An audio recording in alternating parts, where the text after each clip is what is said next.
धर्मनिष्ठ साथियों, वेद पुराणों में स्पष्ट रूप से वर्णन किया गया है कि मनुष्य के कर्म ही स्वर्ग और नरक का रास्ता तय करते हैं, और हम अपने बड़ों से बाल्यकाल से यही सुनते आ रहे हैं। लेकिन अगर ऐसा ही है तो फिर महाभारत युद्ध के बाद अधर्म तथा पाप का साथ देने वाले कुटिल मामा के रूप में जगविख्यात शकुनी को स्वर्ग की प्राप्ति क्यों हुई? यह वही मामा थे जिनकी वजह से द्रौपदी के चीरहरण जैसी अमानवीय तथा घृणित घटना को अंजाम दिया गया था, जिसने विनाशक महाभारत युद्ध की नींव रखी, जबकि अन्यायों से पीड़ित तथा आजीवन धर्म के पथ पर चलने वाले पांडवों को नरक मिला था। तो लीजिए, इस रहस्य को जानने हेतु आज के सत्र का श्री गणेश करते हुए हम आपसे प्रस्तुति के मर्म को जानने हेतु वीडियो के अंत तक बने रहने हेतु सविनय निवेदन करते हैं। साथियों, महाभारत की कथा में कुटिल मामा के रूप में पहचाने जाने वाले शकुनी के पीछे एक रोचक गाथा प्रचलित है। कथानक में शकुनी के द्वारा किया गया एक कृत्य सिर्फ एक सुपुत्र के अपने परिवार के प्रति उत्तरदायित्व निर्वहन से अधिक और कुछ नहीं बताया गया है। शकुनी ने अपने परिवार के विरुद्ध किए गए अपराधों का बदला लेने के उद्देश्य से ही सदैव अधर्म, पाप तथा अन्याय का साथ दिया, जो उसका एकमात्र धर्म था। बंधुजनों, कालांतर में शकुनी की बहन गांधारी अखंड भारत की सर्वाधिक सौंदर्यवान राजकुमारी थी, जिससे शकुनी बहुत प्यार करता था। जब आध्यात्मिक पंडितों ने बताया कि गांधारी का होने वाला पति अल्प आयु में ही मृत्यु को प्राप्त होगा, तब शकुनी और गांधारी के पिता गांधार नरेश सुबल अति विचलित हुए और पंडितों के द्वारा सुझाए हुए उपाय के तदनुसार राजकुमारी का विवाह एक बकरे से करा उसे इस औचित्य से मार दिया गया ताकि गांधारी के दोष कम हो जाएं। बकरे के वध के पश्चात राजकुमारी के लिए वर ढूंढने की प्रक्रिया तेज कर दी गई और राज्य की रक्षा के लिए गांधारी का पाणी ग्रहण जन्मजात चक्षुहीन धृतराष्ट्र के साथ करवा दिया, जिसको अतिशय क्रोधित शकुनी ने विरोध करते हुए रोकने का हर संभव प्रयास किया, लेकिन असफल रहा। चूंकि धृतराष्ट्र नेत्रहीन थे, अतः विवाह पश्चात पति के सम्मान में गांधारी ने भी अपनी आंखों पर सदा के लिए पट्टी बांध ली थी। इसके विपरीत जब भीष्म पितामह को बकरे के संग गांधारी की विवाह एवं बकरे के वध का पता चला, तो उन्होंने यह सोचते हुए कि एक विधवा को तथ्य छुपाते हुए राज परिवार की बहू बना दिया गया है, अत्यंत क्रोध में महाराज सुबल और उनके पूरे परिवार को बंदी बना जेल में डाल दिया। बंदी रहने के दौरान महाराज सुबल और उनके परिवार को उदर पूर्ति के लिए मात्र एक मुट्ठी चावल दिए जाते थे, जिससे उन सभी का पेट भी नहीं भर सकता था। परिवार के सभी सदस्य निराहार रहकर अपने अपने हिस्से के चावल परिवार में अति चतुर शकुनी को खाने के लिए दे देते थे, ताकि वह जीवित रहे और परिवार के अपमान का बदला ले सके। इस प्रकार निराहार रहने के कारण भूखे तड़पते हुए परिवार का प्रति सदस्य एक एक कर मृत्यु को प्राप्त होता चला गया। भूखे तड़पते हुए गांधार नरेश सुबल ने मृत्यु से पहले अपनी अंतिम इच्छा रखते हुए धृतराष्ट्र से परिवार के अंतिम सदस्य पुत्र शकुनी को रिहा करने की प्रार्थना की। अतः महाराज सुबल की प्रार्थना स्वीकार करते हुए धृतराष्ट्र ने शकुनी की एक टांग तोड़वाकर बंधन मुक्त करवा दिया। तत्पश्चात गांधार नरेश ने शकुनी से कहा, पुत्र, मृत्यु के बाद मेरी हड्डियों के जादुई पासे बनवा सदा अपने पास रखना। यह पासे तुम्हारी आज्ञा मानेंगे और जुए में कोई भी तुमको हरा नहीं सकेगा। इतना कहे सुबल सदा के लिए चिर निद्रा में सो गए। यहाँ यह बताना आवश्यक है कि शकुनी की एक टांग इसलिए तोड़ी गई थी ताकि वह आजीवन उसके परिवार के द्वारा करी गई भूल तथा परिवार के अपमान को याद रख सके। बंधुजनों, जहाँ शकुनी अपने ही सामने स्वयं के परिवार के सदस्यों की हृदय विदारक मृत्यु से विचलित था, वहीं उसकी एक टांग तोड़ देने से उसके अंतर्मन में कौरवों से प्रतिशोध लेने की तीव्र भावना जागृत हो गई। अतः उसने कौरवों से बदला लेने का निश्चय करते हुए मृत पिता की अस्थियों से पासे बनवा लिए और अपनी कुटिल राजनीति का सहारा लेते हुए अपने राज्य वापस नहीं जाने के स्थान पर दुर्योधन का सामीप्य प्राप्त कर हस्तिनापुर में ही रुक कौरवों के मन में पांडवों के प्रति जहर घोलने और कौरवों को विनाश के रास्ते पर बड़ी ही कुशलता के साथ चलने हेतु बाध्य किया, जो बाद में महाभारत युद्ध का कारण बना। महाभारत युद्ध की समाप्ति के बाद धर्म की राह पर चलने वाले युधिष्ठिर का राज्याभिषेक किया गया, जिन्होंने 36 वर्षों तक हस्तिनापुर पर शासन किया।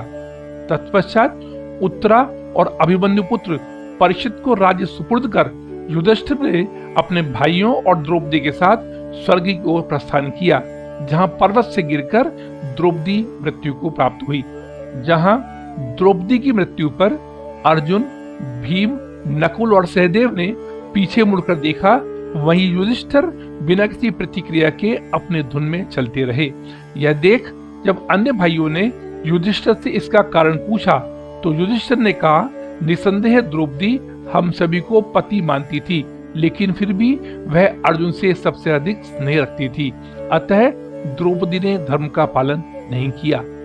आगे चलकर जब नकुल मृत्यु को प्राप्त हुआ, युधिष्ठिर ने बताया कि नकुल को अपने रूप पर घमंड था और वह स्वयं को संसार का सर्वाधिक सुंदर पुरुष मानता था, जो उसका सबसे बड़ा पाप था। थोड़ा और आगे चलकर जब सहदेव गिरकर मृत्यु को प्राप्त हुआ, तो युधिष्ठिर ने वक्तव्य दिया कि सहदेव के सामने बहुत कुछ घटता रहा, लेकिन इसने कभी भी अपनी बुद्धि का इस्तेमाल नहीं किया, गलत के खिलाफ आवाज नहीं उठाई।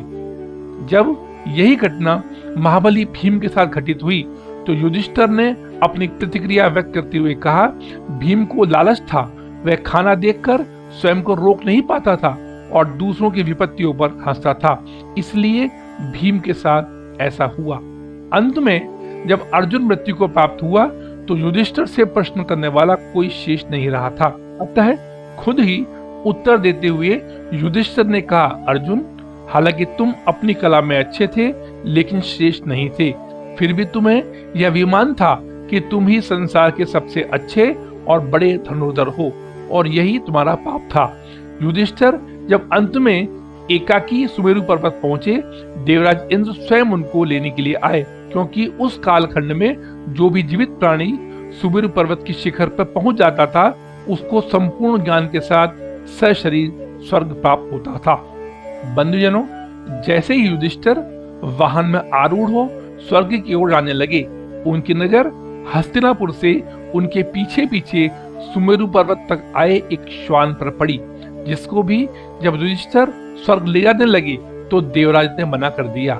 लेकिन चूंकि वह श्वान भी युधिष्ठिर के साथ साथ इतनी लंबी और विषम यात्रा करता हुआ सुमेरु पर्वत तक पहुंचा था और स्वर्ग का अधिकारी था, अतः युधिष्ठिर ने स्वयं उसको साथ ले जाने का फैसला करते हुए वाहन में बैठा लिया, जिसको इंद्र को भी अनुमति प्रदान करनी पड़ी।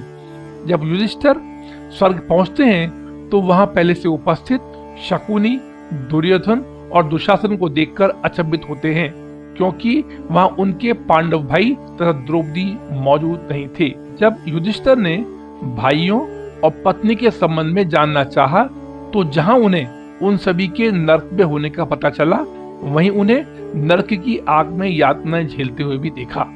परिणामतः युधिष्ठिर ने भी परिवार के साथ नरक में रहने का फैसला करते हुए इस अधर्म का कारण पूछा। तब इंद्र और अन्य देवताओं ने प्रकट हो कहा, हे धर्मनिष्ठ, जहां आज आपने स्वर्ग में शकुनी, दुर्योधन और दुशासन को देखकर क्रोधित और कठोर हो स्वर्ग त्याग दिया, वहीं आपने परिवार के अन्य सदस्यों की मृत्यु पर मुड़कर भी देखना उचित नहीं समझा, जो आपका पाप है।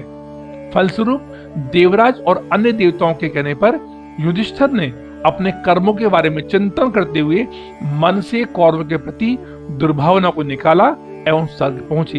यहाँ यह बताना नितांत जरूरी प्रतीत होता है कि युधिष्ठिर को ज्ञान के दर्शन करवाने की हेतु से ही देवताओं और देवराज इंद्र ने युधिष्ठिर के साथ दोहरा व्यवहार किया था, जबकि कौरव सिर्फ कुछ समय के लिए स्वर्ग तथा पांडव कुछ समय के लिए ही नरक गए थे। जहां महाभारत युद्ध में शकुनी के तीनों पुत्र मारे गए थे, वहीं युद्ध के 18वें दिन सहदेव ने शकुनी का सिर काटकर उसका भी वध कर दिया था। युद्ध समाप्ति के बाद अच्युता श्री कृष्ण ने भीम को बुलाकर विनाशकारी पासों को नष्ट करने को कहा, जिससे भविष्य में पुनः महाभारत जैसा तबाह करने वाला खेल नहीं हो। इसी बीच पास से गुजर रहे अर्जुन ने पासे नष्ट करने की बात सुनी और वह कुछ दूर जाकर एक नदी में शकुनी के पासों को फेंक आया। जब कृष्ण को इस संबंध में पता चला, उन्होंने अर्जुन से कहा, पार्थ, तुमने बहुत बड़ा अनर्थ कर दिया है। अगर यह पासे किसी के हाथ लग गए तो फिर से द्यूत आरंभ हो मनुष्य की बर्बादी का कारण बनेगा। बंधुजनों, आज मुरलीधर का कथन सत्य साबित हो रहा है, जिसकी वजह से कलयुग में जुआ और मदिरा पान कितने ही परिवारों की बर्बादी का कारण बना हुआ है।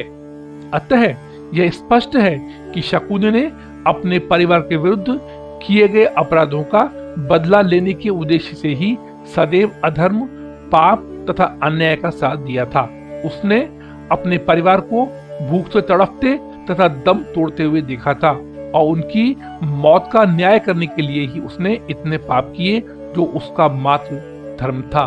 फलतः यह वही कारण है जिसकी वजह से शकुनी को स्वर्ग का सुख प्राप्त हुआ। विद्वानों के द्वारा शकुनी को स्वर्ग मिलने के पीछे एक कारण यह भी बताया जाता है कि महाभारत रण क्षेत्र में स्वयं भगवान श्री कृष्ण मौजूद थे और उन्होंने कहा भी था कि इस युद्ध में जो भी वीर गति को प्राप्त होगा, उनकी उपस्थिति के कारण उसे स्वर्ग की प्राप्ति होगी। आज की प्रस्तुति जो मात्र धर्म और अधर्म की व्याख्या का एक स्वरूप है, मैं अंत तक बने रहने हेतु हम आपका धन्यवाद करते हुए आशा करते हैं कि आज का सत्र भी आपको सदा की तरह पसंद आया है। अतः हमारे प्रयासों के प्रोत्साहन स्वरूप चैनल को सब्सक्राइब करें एवं कमेंट बॉक्स में धर्मो रक्षति रक्षतः अवश्य लिखकर सनातन धर्म को पुष्ट करने की दिशा में अपना योगदान प्रदान कर कृतार्थ करें। धर्मो रक्षति रक्षितः। धन्यवाद।